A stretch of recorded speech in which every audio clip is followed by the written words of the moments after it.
我愛翻尋味，食到舐脷啊！我愛翻尋味，又係我哋呢一對揾食男女揾飲揾食兩。今日呢間好犀利喎！點犀利法咧？我覺得我哋可以一人俾大家估啊嘛，一人講一個特色，然之後叫大家估佢到底係邊間，好唔好啊？好啊，咁你講先啊。第一個就係佢係米其林餐廳嚟㗎。哇，佢仲係黑珍珠。咦，係喎，而且咧佢係所有老廣心目當中嘅粵菜嘅代表之一。嗱，我俾嘅 tips 就係，如果外地嘅朋友，特別係外省嘅朋友過到嚟咧，我就好中意去呢間餐廳度招呼人哋。係啦，咁我哋依家去嘅呢一間咧係佢哋嘅自己品牌當中嘅天花板嚟㗎喎。咁就事不宜遲，帶住你一齊開估啦，行啦！估唔估到啊？估下。點啊？估到未啊？嗱，就係呢間啦。炳勝私廚，佢成間餐廳咧，其實係好有西關風情嘅，所以帶大家入去睇下先。尤其係咧，入到呢度就有一個專門嘅專梯，可以送你上去噶啦。哇，咁啊真係食到好高尚啊！嚟到呢度，尊貴嘅享受係啊。只不過我哋今日咧想要行多兩步，可以食多兩啖。佢嘅樓梯都好靚。哇，好有特色喎。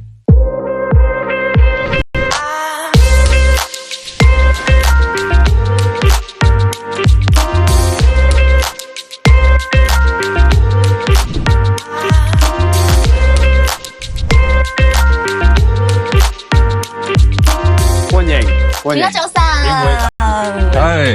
全哥早晨，炳勝私廚旗艦店。一提全哥，大家都非常之了解啦。呢位咧就係我哋炳勝嘅創始人兼行政總廚全哥。大家好。全哥咧就喺飲食行業咧就好多人識噶啦，亦係好多人即係知道佢做嘅產品出嚟。冇錯，因為炳勝咧基本上係所有廣東人可以話係食到大噶啦，而且咧一提炳勝就會諗起全哥，個個都係咁樣諗噶啦。所以今日好榮幸請到全哥嚟我哋節目啦。首先第一個問題就係，咦呢一間私廚好似同我哋平時去嘅炳勝唔係咁一樣喎。係呢間私廚咧係私廚嘅旗艦店，私廚亦都係我哋炳勝集團最高端嘅品牌，所以呢度成個裝修維度啊、產品配置啊，都係代表我哋炳勝集團一個高水平嘅一個體驗。包括嘅選址都係零舍之靚嘅，甚至嚟到有司梯可以上到嚟，非常之高貴嘅享受。係啦，尤其咧，我哋依家隻眼咁樣立過去咧，嗰邊哇一面紅當當、金光閃閃嘅牆，可唔可以帶我哋參觀下？呢啲係炳勝嘅榮譽啊！亦都炳勝私廚啊，炳勝公館呢兩個品牌咧係連續數年黑珍珠啊、米其林啊，頂呢個獎項啊！呢個仲犀利，呢個係我騎士勳章，哇！首騎士勳章，熟知嘅好多行業嘅呢個榮譽都攞晒。亦都係我哋團隊28年嘅努力啦，代表我哋28年嘅縮影喺度啦。係啦，非常應該，此處有掌聲。咁係啦，呢間係我哋私廚嘅呢一個旗艦店啦，所以要全哥帶我哋行一行，好唔好啊？呢個你見到邊隻感覺咧？呢個其實造型好獨特啊，好寫意。呢個叫由豬籠入水，但因為做咗隻景咧，一個魚入邊咧，咁上到嚟啊，平步青雲。平步青雲，豬籠入水。豬籠入水。廣東人最愛。係啊，呢個咧其實一個係請一個藝術家去做嘅牛嘅抽象嘅畫。哦，我哋炳勝精神呢一個概念就係無需揚鞭自焚。廣東三件寶啊，陳皮啊嘛，係71年、50年嘅陳皮。我哋呢度都叫西關名望家宴啊嘛，感受下西關人家嘅呢個富足嘅生活。係啊，呢個叫不安分的雅典，即係不安分雅典對於你喺好安分嘅環境入邊，係做翻到自己。西關小姐嘅。今日應該着旗袍嚟嘅，係啊，輸咗。呢個成個咧就模擬翻以前個四合院個天井，透光嘅。好似我都係天井。咁天井入邊咧，呢個1米陽光射落去，啱呢個窗台啊，即係花紋咁照住呢個景象喺度。老祖屋就係咁樣。老祖屋。嗱呢條木咧就係代表一間大屋入邊咧中梁砥柱啊撐嘅。頂梁柱嘅。頂梁柱啦。呢個石咧就叫水墨江南。於細節處見品質。即係同樣係以前嗰陣咪做過有錢人啦。咁你以前有啲人要模擬下嗰個景象先得，等大家沉浸式。好。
烤嘅辣椒醬，有200-300塊爆香，專門一盤罐放喺度，整成個番茄酸湯啦。我哋發酵我哋3-4種唔同嘅辣椒啦，我哋發酵最多係酸菜酸筍啊嘛。呢個係加咗秉性辣咁樣。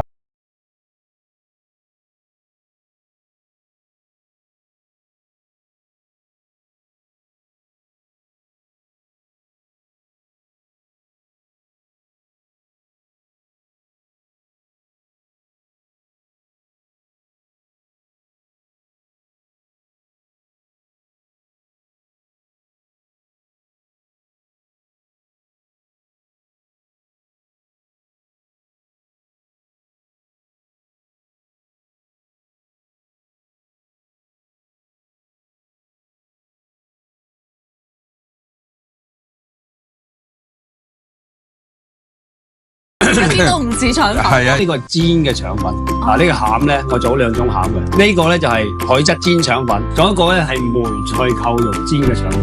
呢個海質嘅都要試下先啦。試下先，呢個真嘅。哇！有你照顧我。係，梗係要照顧啦。多謝。我哋今日扮演嘅係西關表妹，我哋西關人零舍之賢惠嘅，大家知㗎啦。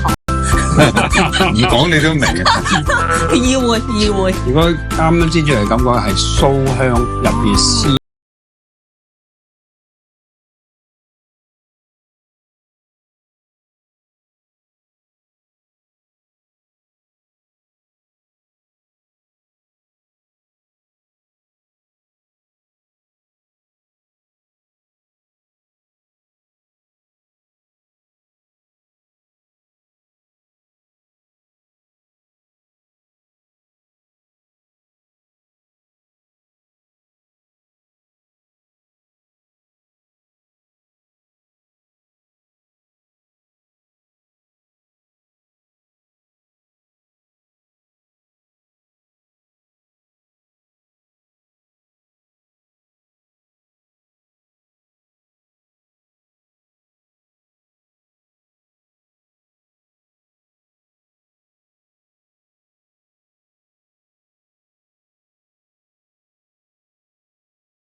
係乾身嘅。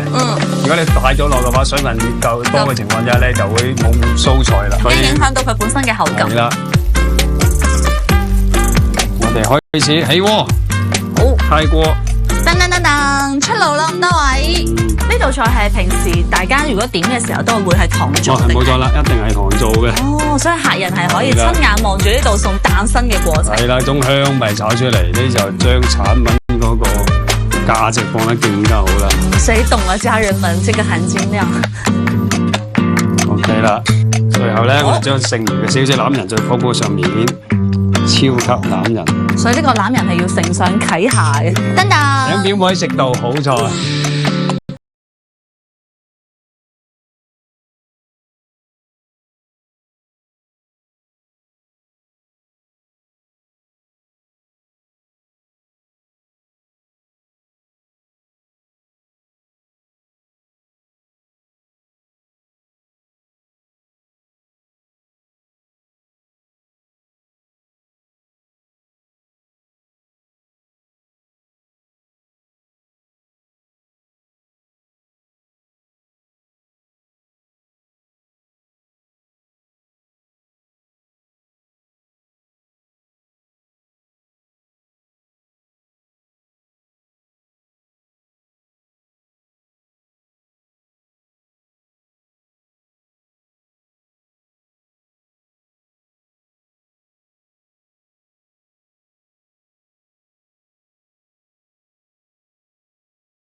榴蓮鍋，嚟乾杯啊！乾杯！乾杯啊！啊，乾杯！健康。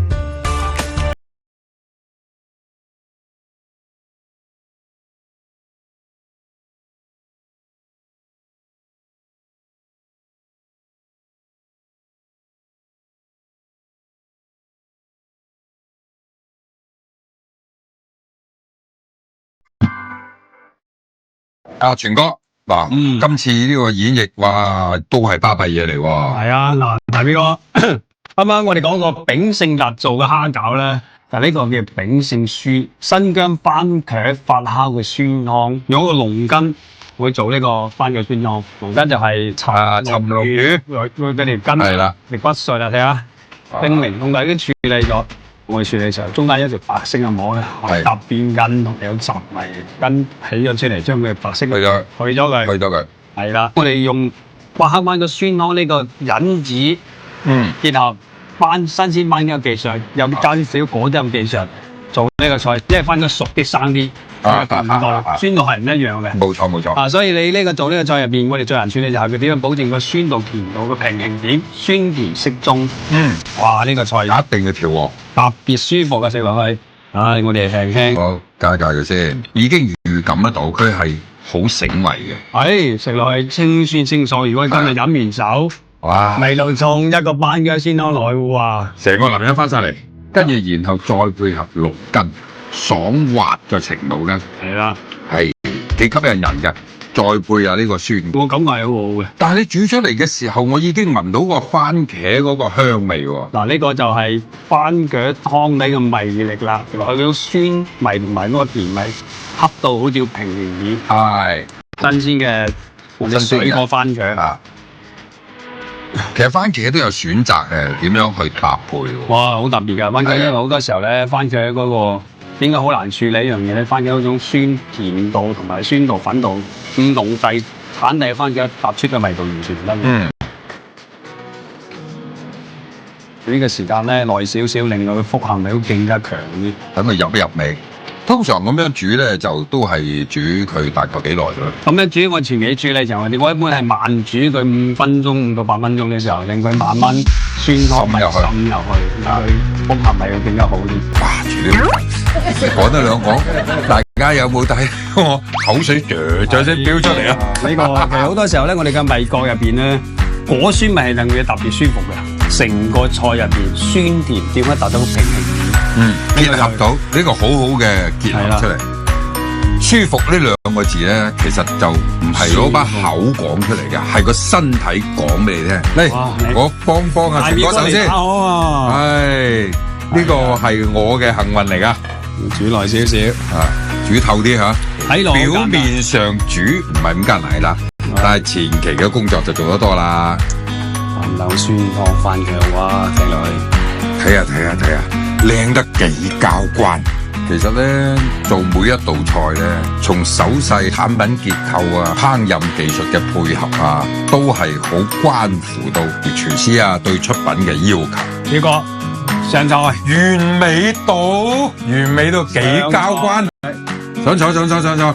發酵番茄酸湯，龍煮龍筋，睇下佢有幾精美。師傅係啦，爽晒。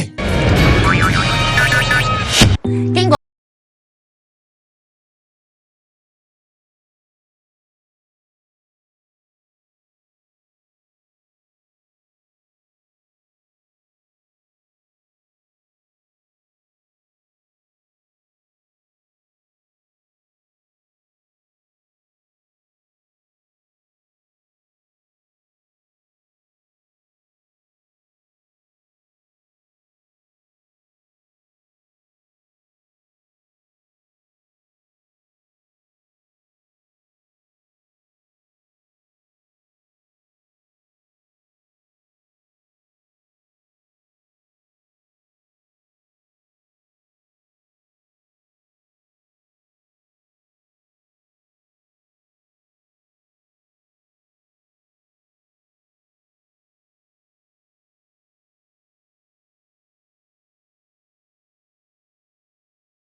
上去玩味。你好少可見到餐飯三個人同時面上露住幸福嘅笑容，係嗰種被滿足之後好幸福嘅感覺。真係好怕兩個字。認真啊！哇，兩位好有共鳴喎。好怕兩個字，就係認真。認真真嚟，自己都驚啊！係啊，認真睇上嚟，自己都怕。係啊，用品質精光粵菜代表，用匠心創造美味傳奇，值得尊重。多謝全哥。其實呢句話要講俾行內嘅大家好朋友聽，做事真係認真，哇！啲嘢就自然會靚噶。所以今日嘅我愛翻尋味真係食到舐脷啊！節目最後咧要多謝全哥今日傾情陪住我哋全程啦，多謝晒，多謝全哥，亦都要特別鳴謝炳勝私廚對我哋節目嘅大力支持，多謝晒，多謝。臨尾嗌翻句口號咯，好啊！我愛翻尋味，日日都舐脷。好耶！